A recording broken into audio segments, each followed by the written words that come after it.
אנחנו מאוד נחושים לייצר את התנאים הביטחוניים שמחזירים את התושבים.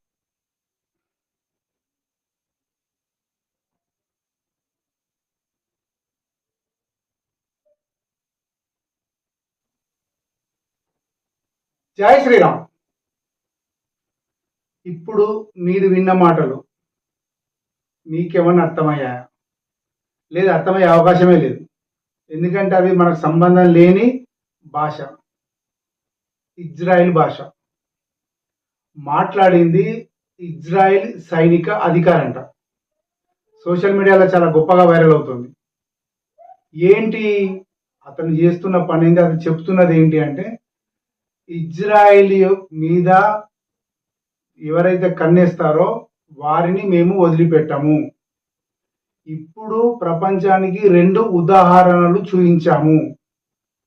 ఇకపై మా శత్రు దేశాలు ఏవైనా ఇటు పోవాలన్నా జడుసుకోవాల్సిందే. కనీసం నీళ్లు తాగాలన్నా కూడా వాళ్ళు భయపడాల్సిందే. అలాంటి పరిస్థితి వాళ్ళకు వస్తుంది.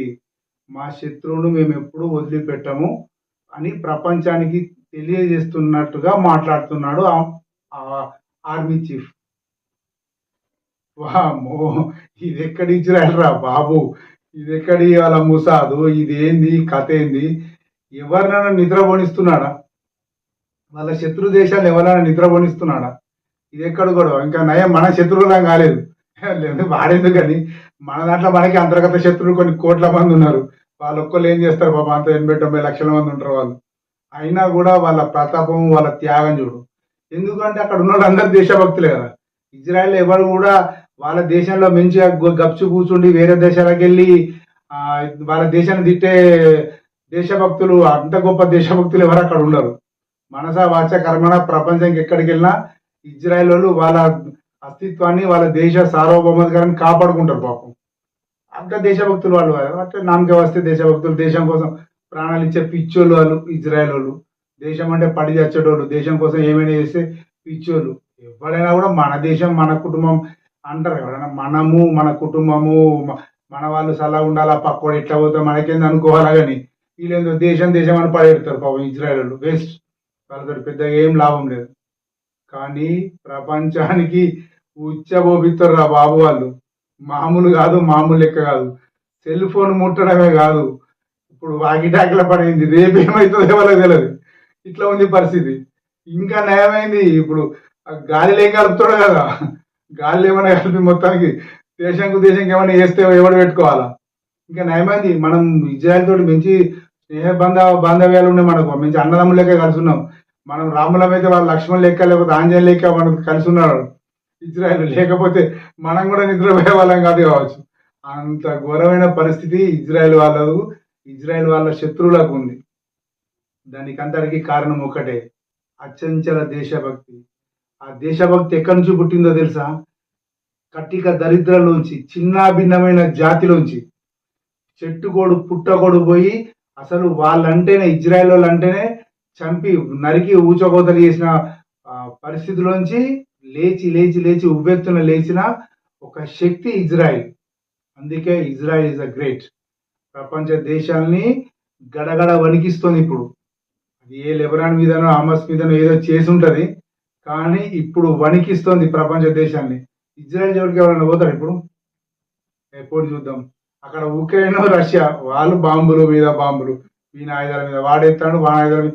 ఇట్లా ఇవన్నీ ఏమవుతున్నాయంటే ఒక రకంగా 3వ ప్రపంచ యుద్ధానికి దారితీసే పరిస్థితులు వస్తున్నాయి. ఇది చాలా ప్రమాదకరం. ఒక దేశంకు అంతర్గతంగా, నైసర్గికంగా, భౌగోళికంగా ఏమైనా లట్టుపొట్టు కార్యక్రమాలు ఉండి శత్రుత్వాలు ఉంటే అది విషయం వేరు. కానీ అది విస్తరించి నా వాళ్ళని కొడతావా అని చెప్పి ఇంకోళ్ళు రష్యా వాళ్ళు వచ్చి నా వాళ్ళని కొడతాను, అమెరికా వాడు వచ్చి వీళ్ళిద్దరు కలుసుకొని వీళ్ళ శత్రుత్వం అంతా, వీళ్ళ మిత్రుత్వం అంతా ఇతరుల మీద చూపెడితే అప్పుడు ప్రపంచం ఏం కావాలా? వినాశకాలే విపరీత బుద్ధి అన్నట్టు అయిపోతుంది. కాకపోతే ఇజ్రాయెల్ తన అస్తిత్వాన్ని కాపాడుకోవడానికి వాళ్ళ శత్రుశేషం ఉండకుండా చూసుకోవడానికి చేస్తున్నది మటుకు ప్రపంచ వ్యాప్తంగా మన్ననలు పొందుతున్నది మాత్రం వాస్తవం. ఇది ఎవరు ఏమనుకున్నా వాడు పాలస్తీనాన్ని మెచ్చుకుంటాడు, ఎవరు ఉంటారు కదా కొందరు కమ్యూనిస్టులు, వాళ్ళు వీళ్ళు పాలసీలను మెచ్చుకొని భారతరత్నలు కూడా ఇచ్చే వాళ్ళు ఉంటారు కొందరు. సరే, అలాంటి వాళ్ళు ఉన్నా కూడా అది గతం అయిపోయింది. కానీ ఇప్పుడున్న పరిస్థితిలో ఇజ్రాయెల్ యొక్క శక్తి సామర్థ్యాలను తక్కువ అంచనా వేయడానికి వీలు లేదు. అలాగే ఇజ్రాయెల్ యొక్క అచంచల దేశభక్తిని కూడా తక్కువగా అంచనా వేయడానికి వీలు లేదు. దేశం కోసం ప్రాణాలు ఇచ్చేంత శక్తి, నువ్వు దేశం కోసం కొట్లాడుకో అని చెప్పి తల్లే తోలేసినాక, పిల్లమే తోలేసినాక వాడు కొట్లాడ కాదు, నేను కూడా వస్తాను తుపాకీ పట్టుకోనని చెప్పని జబ్బాకు తుపాకీ వేసుకొని రోడ్ల మీద తిరుగుకుంటా అందరికి కాపలా కాసుకుంటా ఉంటే ఇంకా దేశానికి అంతకంటే ఎక్కువ ఏం కావాలా? అట్లా ఏ దేశంలో జరుగుతుందా? పోనీ మన దేశంలో జరుగుతుందా? అరే నాన్న పోకురా అక్కడ ఆడకట్టుకు అవుతుందట, పోతు బిడ్డ పోతు లోపట్ల అది ఏ తప్పులు అయితే అది ఎట్ట ఏమని బతకను, కానీ నీకు మాత్రం ఏం కావద్దు బిడ్డ, మళ్ళీ పోలీసులు పేరు రాసుకపోతే గోసకత్తదిరా అనే రకాలే తప్పితే ఇక్కడ ఏమన్నా ఉందా? శక్తి ఉందా? అంటే మన తల్లిదండ్రుల్లోంచో మన పెద్దల నుంచి ఒక పరంపరగా ఈ శక్తి దేశభక్తి అనేది రాకపోవడం అనేది మన భారతదేశం యొక్క దౌర్భాగ్యం. ఏదో కొంత వస్తుంది, కానీ ఇంకా రావాలి, ఇంకా బాగా రావాలి, చాలా చాలా రావాలి. అది పరిస్థితి. హమాస్ను అది ఎట్లా అనుకొని, మసూదు ఏమన్నా అనుకొని, ఇజ్రాయిల్ మాత్రం గ్రేట్ అని చెప్పక తప్పదు. జై శ్రీరామ్.